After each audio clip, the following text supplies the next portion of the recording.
falando de coisas muito populares, de jovens e hits. Queria que você comentasse sua experiência no Além do Guarda-Roupa, que é uma série da HBO Max, que é o primeiro dorama brasileiro. Então, como é que foi essa sua... K-drama. K-drama. Não, bidrama, né? Porque, na verdade, é brasileiro, né? Exatamente. Queria que você contasse como é que foi essa experiência. Esse é um projeto da Coração da Selva, ali, que saiu de uma equipe criativa bastante jovem, assim, concebido pela Georgia Costa Araújo, que tinha, né, essa percepção que o mercado estava, né, olhando para os doramas, os K-dramas, né, que invadiram não só o Brasil, mas o mundo. Com certeza. Né, os idols coreanos. Então, como estabelecer um ponto de contato, né, em São Paulo, né, onde a gente tem uma comunidade imensa, né, de sul-coreanos, e como também abraçar, né, essa comunidade num produto audiovisual. Aí a questão, né, da linguagem do K-drama, do dorama. Quando você começa a assistir dorama, você vai vendo que tem algumas nuances entre a produção japonesa, chinesa e sul-coreana. Elas estabelecem alguns códigos que já estão super, né, já absorvidos dentro do repertório do público. E se a gente for fazer um comparativo, por exemplo, com novela brasileira, a gente também tem códigos, né? A gente também tem códigos no nosso audiovisual raiz, né, popular, pop. Então, o projeto do Além do Guarda-Roupa buscou, de alguma maneira, unir, né, o repertório que a gente tem enquanto brasileiro junto com o repertório que os K-dramas construíram. E aí, a gente tem uma protagonista, que é a Sharon Cho, que era o primeiro trabalho dela em audiovisual, e eu acabei entrando nesse projeto muito nesse lugar aí também de uma diretora, que é professora, que trabalha com jovens atores, e para mim foi um grande desafio e um enorme prazer. Falei, não é simplesmente um trabalho de preparação de elenco, não é eu ir lá e extrair o que esses jovens atores podem oferecer, é um trabalho de formação. E aí a produtora deu todas as condições, então praticamente foi um trabalho de formação, tivemos aulas junto com a preparação, então foi muito bonito isso, porque instrumentalizou, né, os jovens atores, sobretudo a protagonista. Tinham brasileiros e coreanos. É isso que eu ia falar. E aí tem uma loucura. Esse desafio a mais.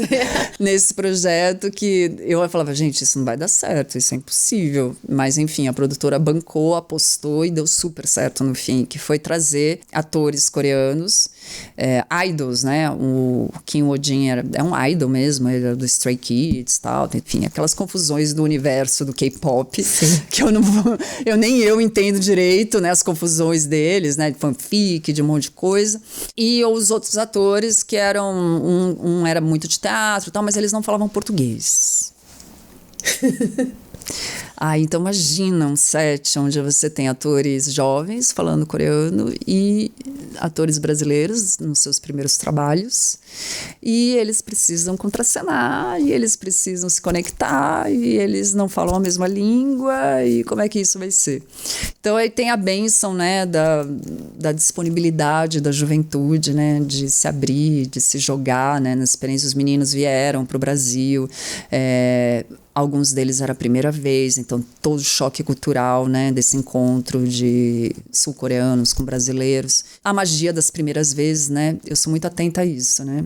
A primeira vez de todo mundo, ela realmente tem ali um componente, e o cinema, né, tem mil histórias, né, crianças no cinema, porque a câmera capta essa magia, essa inocência do primeiro olhar.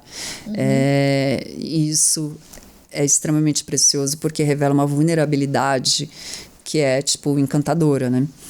Então, teve todos esses componentes, e aí eu tive que criar uma terceira linguagem entre eles, né? A linguagem do amor. Não, mentira. Mas uma linguagem sensorial, que aí a gente, dentro do trabalho de atuação, a gente foi percebendo isso de física, de fisicalidade, porque eles precisavam se entender, eles precisavam se ler, e eles precisavam estar vulneráveis, e não ia ser a palavra, ia ser por outro caminho. Vocês tinham um tradutor, você falava inglês, como é que era? Tinha tradutor, mas assim, no corre de set de filmagem, não dá pra ficar 20 mil pessoas traduzindo, interpretando e reinterpretando, era Era uma direção telepática, assim, que eu olhava para um, o outro já entendia, e a gente nunca trocou uma palavra, porque eles não falavam inglês. Mas a gente conseguiu criar essa terceira linguagem, assim, isso foi muito encantador, não só pra gente do trabalho de direção de ator, como pra equipe, assim, foi um negócio realmente mágico. O Clube das Diretoras é a maior comunidade dedicada a mulheres no audiovisual. Apoiamos todas as etapas da sua jornada, da formação criativa e técnica ao desenvolvimento de uma carreira com propósito e visibilidade. Reunimos os melhores profissionais do setor para oferecer aprendizado com profundidade, relevância e impacto, sempre com um olhar sensível, plural e transformador. Aqui você encontra um ambiente acolhedor e colaborativo, com cursos, palestras, entrevistas exclusivas, networking qualificado e conteúdos especializados. No clube, você tem acesso a caminhos, ferramentas e conexões que fortalecem sua trajetória. Entre para a comunidade, assista ao videocast completo e junte-se a uma revolução que está ressignificando o audiovisual, com mais diversidade, histórias e futuro.